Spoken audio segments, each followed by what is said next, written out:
Hey guys, it's Tyler here. Showing up on Team Inspire's YouTube again for a top 8 remote duel regional deck profile. I got 7th place with Yubel Fiendsmith. Quick shout outs. Thank you to Trey and the rest of Team Inspire for having us on. Really appreciate all the love and support. Shout out to Darren. Love and miss you as always. Shout out to all my testing partners, Jared behind the camera, Ray, everyone else that I test with, you know who you are. Love you guys. But let's get into it. All right. So I played Yubel Fiendsmith. Start off with, as Josh Kipp has quoted it, Samsara Dequavius Lotus, first of his name. Okay. 3 Dark Beckoning, 2 Gruesome. You can cut 1, but 2 it feels right. 2 Spirit, mandatory 1-ofs, but Not 3 spirit. You don't do 3 spirit? not 3 Spirit anymore. You don't need a brick on it. It's definitely a bit too bricky. You Okay. only really need to open need to see 1, but you want a second one for just for more combo plays and for Phantom to pop something. 3 Engraver. Thank you Quigley for letting me borrow your QCR cards without you knowing. You didn't buy those? Damn. No, absolutely not. 1 Lurie, 1 Tract. You can play 2 of this card. I'm at 42 cards, and I was kind of trying to keep it lower at that as low as possible, so I cut 1. But yeah, Tract is still full combo. Nice. Mandatory bricks. So you'll see in the extra deck that you can. There's different ways you can build the extra deck a little bit to where you're playing Escape and 2 Yama instead of what I play, and the combo lines aren't that much different. So I really like the lines where you can end on the Escape with the Soul of Rage and have that pop on your opponent's turn, but I didn't like losing the 3rd Spirit or 3rd Phantom of Yubel, I mean, in the extra deck, because that's what I would have to cut to make room for the 2nd Yama. And while Escape would have been better in certain circumstances, the 3rd Phantom came up more times than that Escape would have been more relevant. So I'm happy I played this. I don't think I'd change it, but I can go back and forth. Non-engine, hand traps, real quick. 3 Ash, 3 Nib, 3 Ghost Ogre. So this was cut. I cut Valor for this. I drew this card once, pretty much all days. The only time I saw it was against Tenpai, round 6, and it was insane, where Valor would have been awful. So I'm glad this was that, but that's the only time I saw it, so that's the only time I can go off of it being good. Yeah, I feel like the meta has changed where Valor has just been less impactful. Yeah, because, I mean, like, Valoring this is still great, don't get me wrong, but they usually can play through it. Valoring this always feels weird.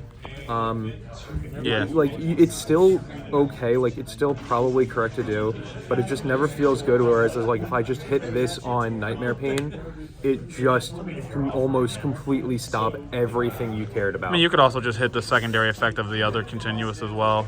Yeah, the Nightmare Throne, which is also relevant. 2 Bestials. I was really back and forth about playing these at all, because of how much everything else doesn't really care about these cards anymore. But given my matchups and what I saw, these cards were overperformed. I played against a Branded, I played against Gimmick Puppet. I was actually Justin Singer last round, shout out to him. I needed these for a card that were in the side deck that I'll get to later. These cards overperformed. I don't think I could add the 3rd though. And then 3 Emperor. And then spells, 3 Throne, 4th Throne, opening, Nightmare Pain, 1 for 1, Called by the Grave. This card was clutch all day. I think every time I saw this, it was the best card in my hand. And then the 1 of Talent, because when you see it, it's the best card in your hand, and you only need the 1. Apparently. Oh, okay. Well, I can't agree, but I like it. Every time I don't know what it is, but every time I want another card in my deck, I just throw in 1 Talents, and then it just somehow goes to your hand. There's nowhere else to describe it. I play 2 more on the side. Okay. It's an easy 1 of side out for other things, but it's probably not correct. Extra deck. Necro equipped. Aerial Eater. 1, 2, 3 Phantom. I definitely made 3 several times. Having a free body to link off with, having follow up if your board somehow gets broken by like stupid means. It's just insane. The one Desiree.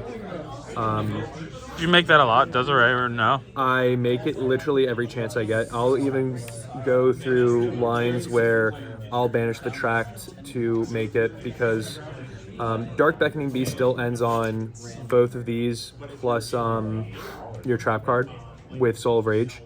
It's 2 discards to do it, but you can still get there. And the way you do it is by banishing track to make this live. I prioritize this card so much because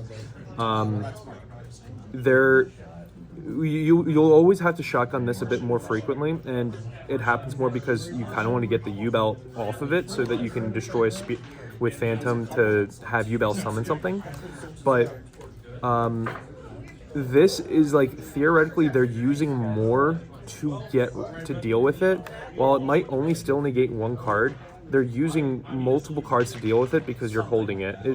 So I prioritize this card so much. Wave King. I probably made this card the least. I still made it a few times. I don't think I would ever cut it. I don't think cutting it's ever correct. Yeah. Extra deck. Mandatory. Mandatory.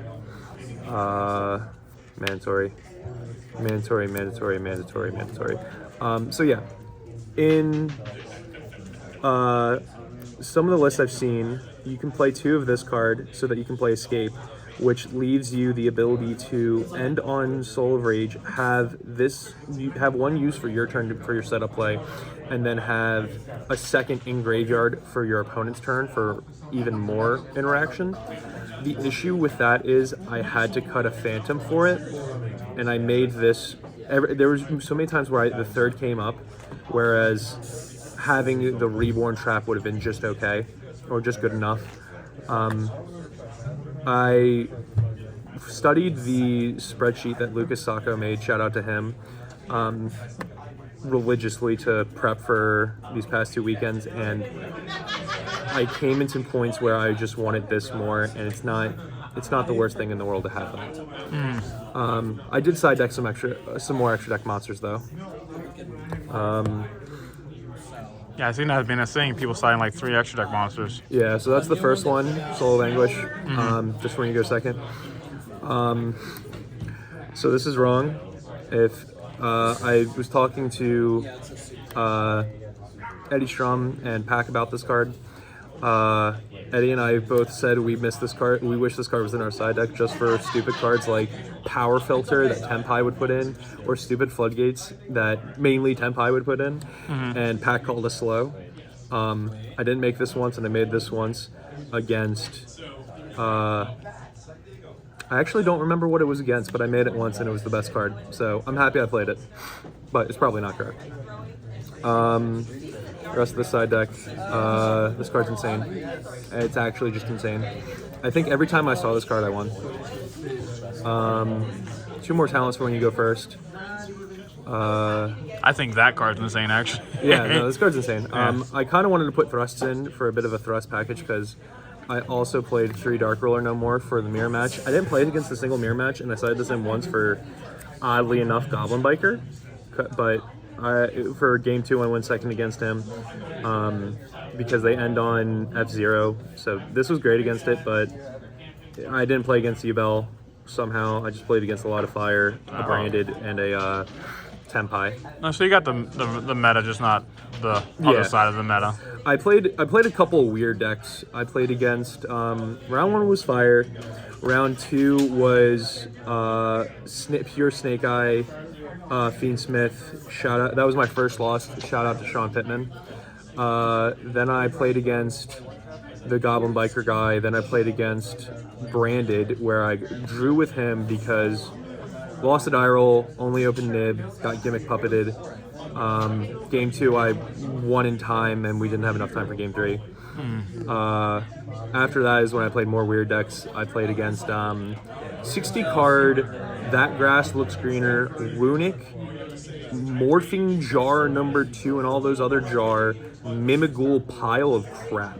And it looked like the guy was having so much fun, and he was cooking. I wanted to see his list, but I don't think it was great.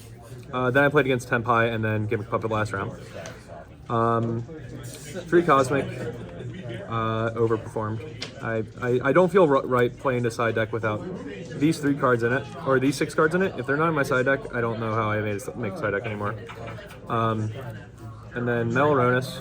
So this is for the mirror match, and you can like low-key put this thing in against Branded as well, because you still will keep the Bestials in against that deck. They summon Aliber. You have cards that you can summon off of Meloronus to negate that. They go summon Albaz to try to break your board. That's a Dark Dragon. You negate that and you summon out a Druid Swarm that, even though its effects are negated when it goes to the graveyard, you're still going to send a card on the field. Yeah. So it's like another layer of interaction that you're just getting for free. The best play is when they make Wave King. You summon Desiree because it's a Fiend with 2800 attack, and then on their turn, or when it goes on back to your turn, you can just link this off for Requiem, yeah. Or if you went first and set this, you're getting an extra pop off of this, which is insane. And if you went second and you're using this as a board breaker, you're still sending this and having a way to make Requiem. So it's still great. I wanted to play 3, but I just didn't have the room. I don't know what I would change about the list right now. I think everything performed very well. But yeah, that's it. Again, shout out to Team Spire for having us on. Really appreciate it and love you guys. And we'll see you next time. All right. Thank you.